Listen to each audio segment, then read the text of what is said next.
The Apraxia Battery for Adults, 2nd edition, was designed to verify the presence of apraxia in adult patients and to estimate the severity of the disorder. There are 6 subtests that allow administration of the battery to range from age 9 and up. It takes approximately 20 minutes to administer. The 6 subtests are diadokinetic rate, increasing word length, limb apraxia and oral apraxia, latency time and utterance time for polysyllabic words, repeated trials, and inventory of articulation/characteristics of apraxia. The first subtest is the diadokinetic rate. The examinee repeats 1, 2, and 3 syllable combinations as quickly as possible within a given limit. The subtest measures volitional control over the articulator. To administer the diadokinetic rate, you say, I want you to say some sounds. Say as many as you can, as fast as you can. Say puh. If the examinee responds with a single combination and does not continue, demonstrate by saying puh, puh, puh, puh. Present the 3 single-syllable practice, puh, tuh, and kuh, but do not score. Give 3 1-second trials for each of these syllables. After these practice trials, begin administering the subtest with the combination puh, tuh. Present each item 3 times. Allow 3 seconds for each 2-syllable trial and 5 for each 3-syllable trial. For the diadokinetic rate, the puh, tuh, and kuh can be recorded in 1 second, and the puh, tuh is in 3 seconds, and they have 3 trials.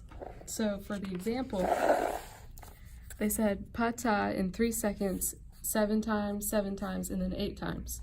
So 8 was their best trial.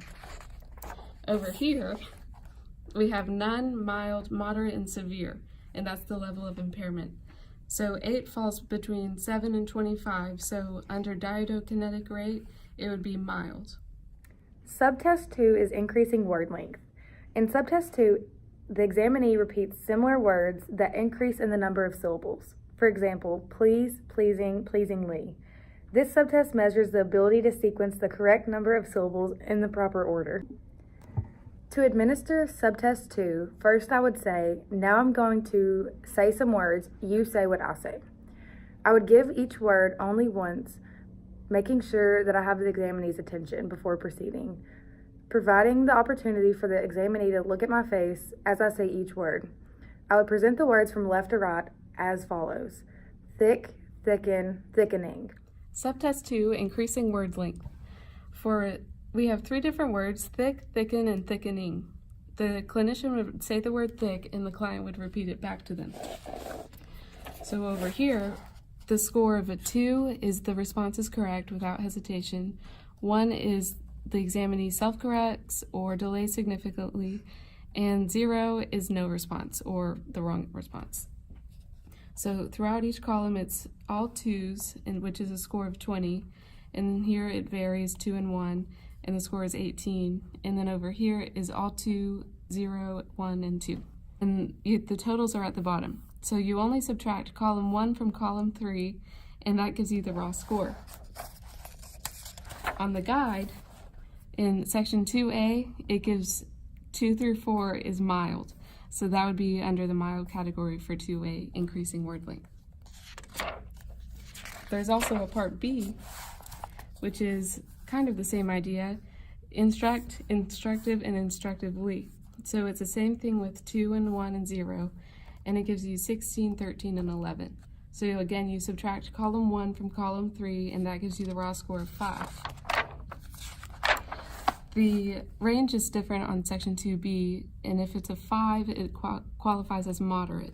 So there would be an X right there. Subtest 3 is limb apraxia and oral apraxia, and it consists of 2 parts. In part A, limb apraxia, the examiner gives the examinee 10 oral directions requiring the use of arms and hands. In part B, oral apraxia, the examiner gives the examinee 10 oral directions for volitional manipulation of the oral structures. This subtest measures the ability to produce a movement based on oral direction. To give subtest 3, you don't need any materials. You just say, I'd like you to show me how to do some things. Listen carefully. Show me how to make a fist. After you give the initial stimulus item on part A or part B, drop the carrier phrase, show me how you do this. For subtest 3, limb apraxia, the scoring is from 0 to 5. So 0, the examinee is unable to perform the correct gesture, all the way up to the examinee gives an accurate, prompt, and complete readable gesture. The Apraxia has questions such as make a fist, wave a goodbye, snap your fingers, and things like that. So our client received a score of a 1 for make a fist, which means his gesture is basically correct but crude and defective in amplitude, speed, or accuracy. So the total score is a 22. For section 3A, a 22 follows as severe. So for Apraxia, he scored as severe. For section B of subtest 3, Apraxia and oral apraxia, is oral apraxia. The stimulus is stick out your tongue and they receive a score or a searching behavior if there is one, which is things like groping. The total score for this is a 27. So on the scoring manual, you would put it under 3B 27, which qualifies as moderate.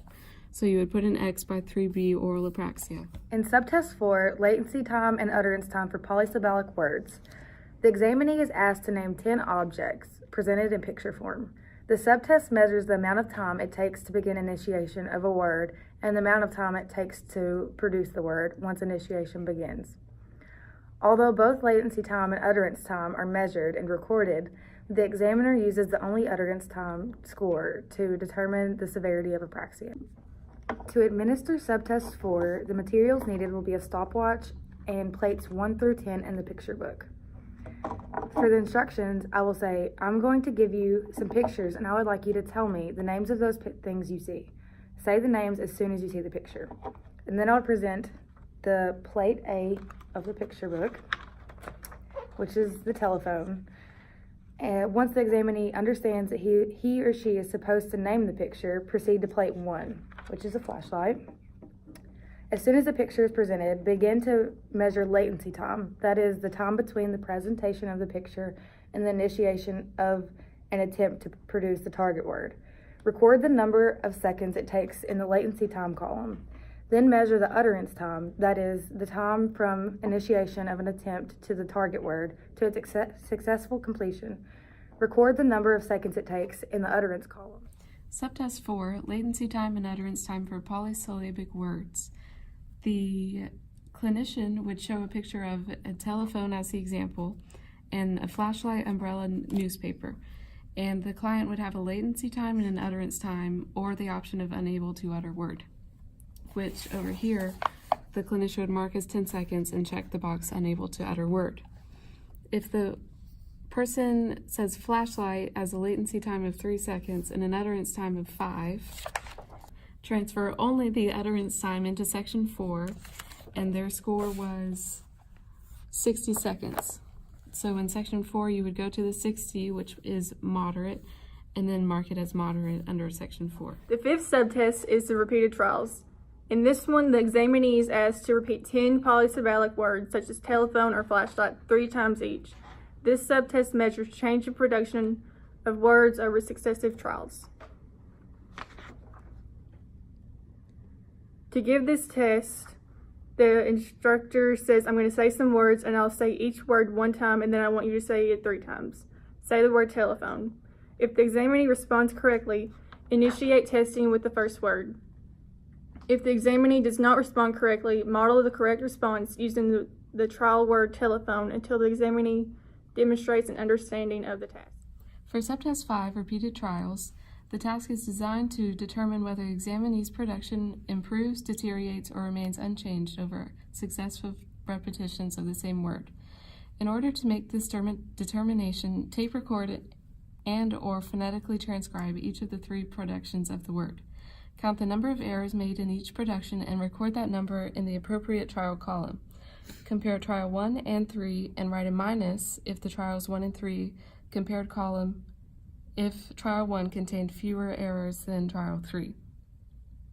A plus sign if trial 3 contained fewer errors than trial 1, or a 0 if there was no change.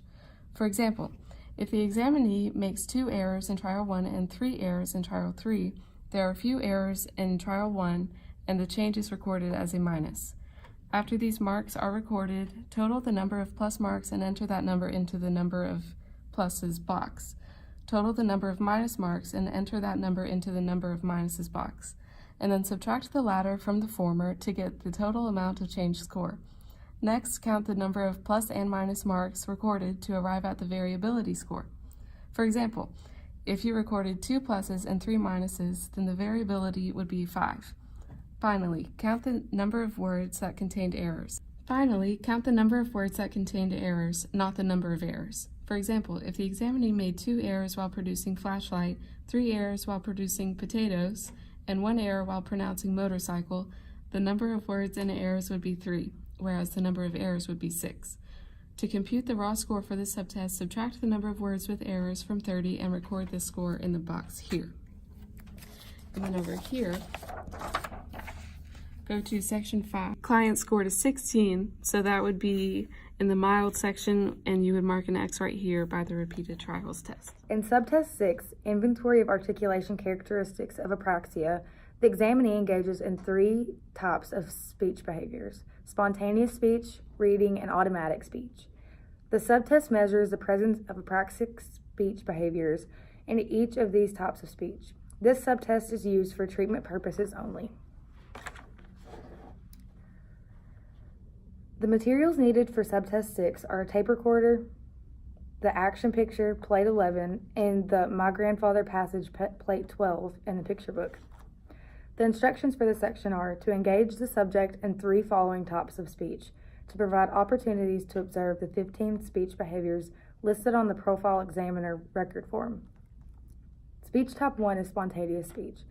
Show the action picture, plate 11, and say, tell me what is happening in this picture. Speech type 2 is reading. Show the My Grandfather passage and say, read the story aloud. And the last type of speech is automatic speech. Say, count to 30 and then count backwards from 30. This is the picture plate used for spontaneous speech. The clinician would ask the client to tell what is happening in this picture. And there's also a story provided for the client to read to the clinician for the reading section. For each speech behavior you observe, place a check in the appropriate task column. Use the Observed/Noted Elsewhere column to check any of the behaviors exhibited by the examinee during spontaneous off-task conversation in the test session or while performing the task on earlier 5 subtests. In the Overall column, record a 1 if the speech behavior was noted in any of the 4 columns. Otherwise, record a 0. After all tests have been completed, total the score. The presence of 5 or more of these speech behaviors is highly indicative of apraxia. The more checks that are recorded in the grid overall, the more certain you can be that the examinee is apraxic.